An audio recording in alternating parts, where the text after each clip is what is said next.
The morning sun streamed through the windows of Pinewood General Hospital as Dr. Amara Jackson finished her rounds.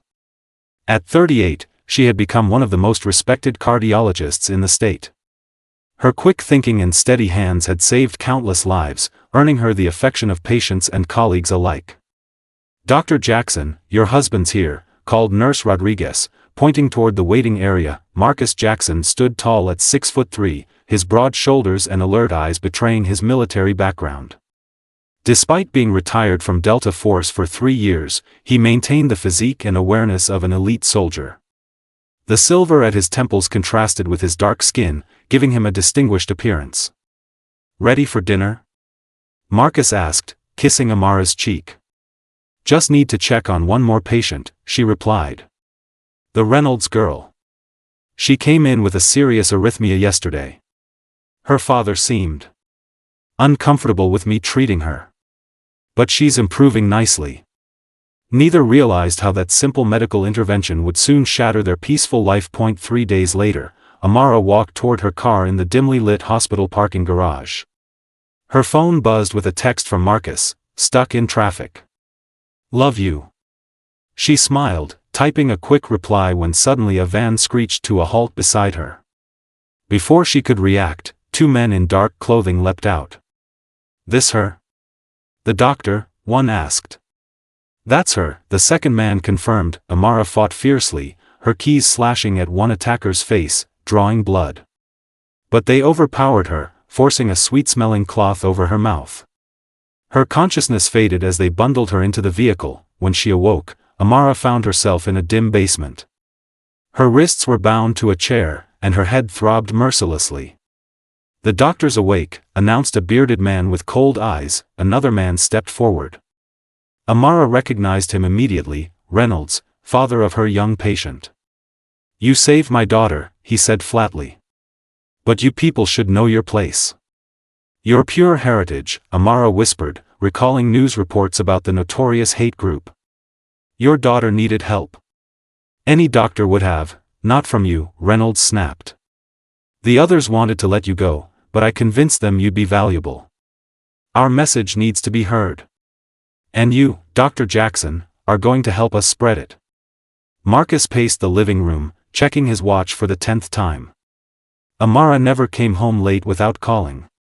His calls went straight to voicemail. Something was wrong that he drove to the hospital, heart pounding. Security footage showed Amara walking to her car, then the attack. Marcus watched with military precision, noting every detail: the unmarked van, the partial license plate, the eagle tattoo on one attacker's neck. "I need that enhanced," he told the security guard, who recognized the cold determination in Marcus's eyes. Back home, Marcus opened a locked drawer containing his old military satellite phone. He dialed a number he'd hoped never to use again. "Hawk, it's Phantom. I need help." Marcus spoke evenly despite his racing pulse. "My wife's been taken. Eagle tattoo on the perp matches pure heritage markings." "I'm sending coordinates," replied the voice. "Their compound was flagged last month. Need backup?" "No," Marcus answered, grabbing his go bag from the closet. "This is personal."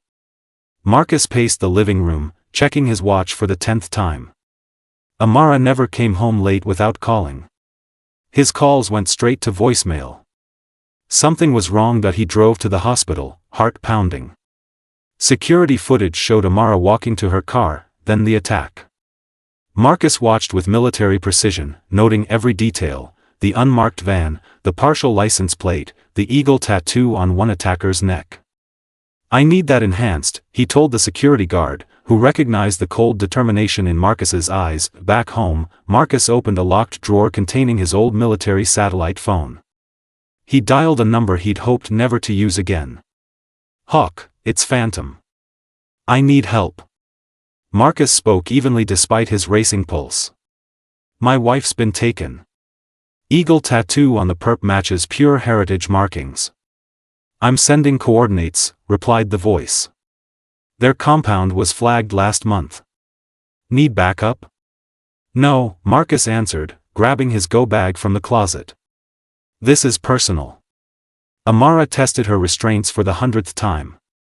The zip ties bit into her wrists, but she noticed a slight weakness in the chair's arm. 2 days had passed. They brought water and bread, took her to a bathroom twice daily, always hooded. She counted steps, memorized turns, listened for clues.